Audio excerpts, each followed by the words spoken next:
Welcome to today's webinar presented by Supercoder.com.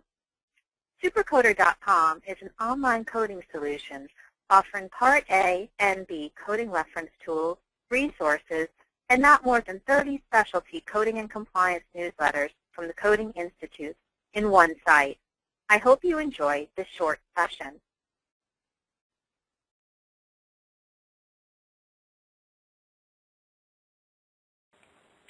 So let's begin.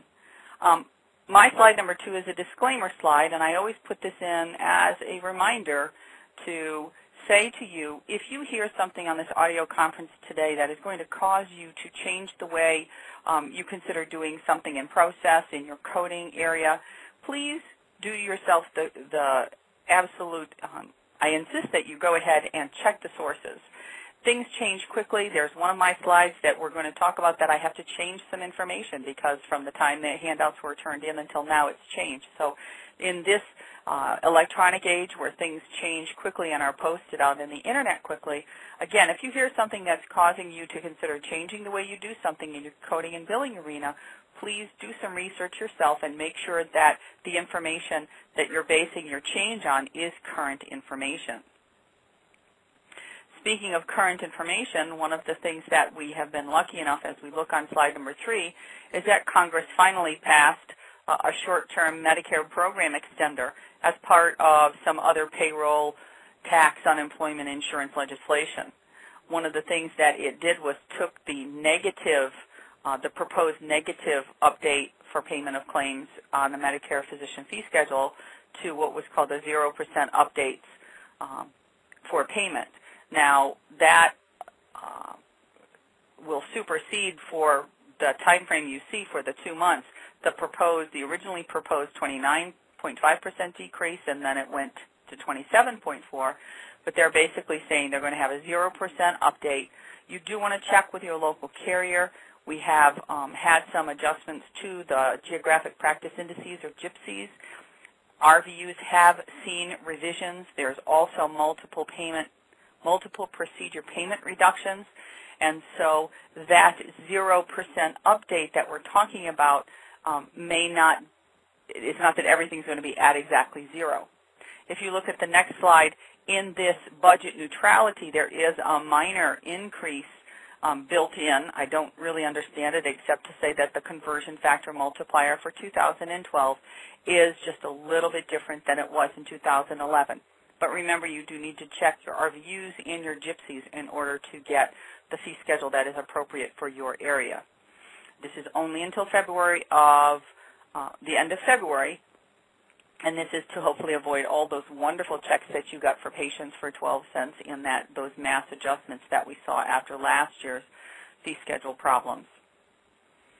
On slide number 5, our 5010 transaction. If you don't know what the 5010 ANSI format transaction changeover is, then that's not a good thing.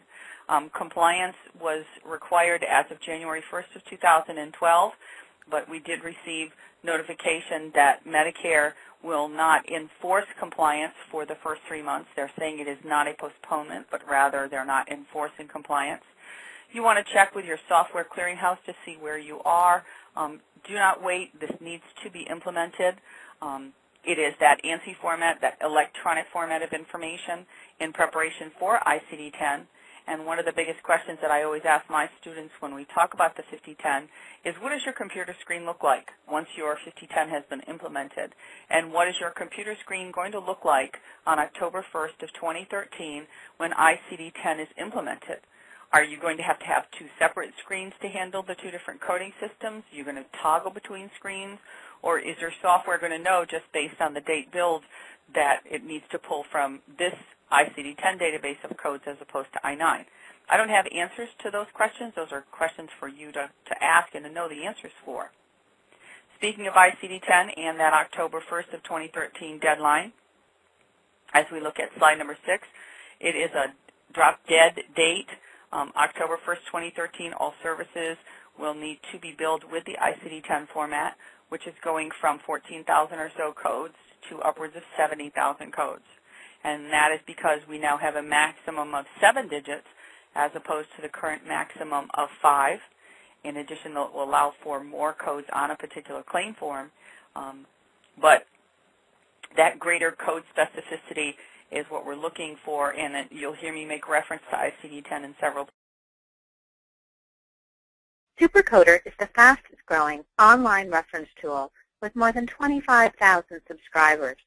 Call 866-228-9252 to get a free product demo or sign up at supercoder.com for a 7-day free trial.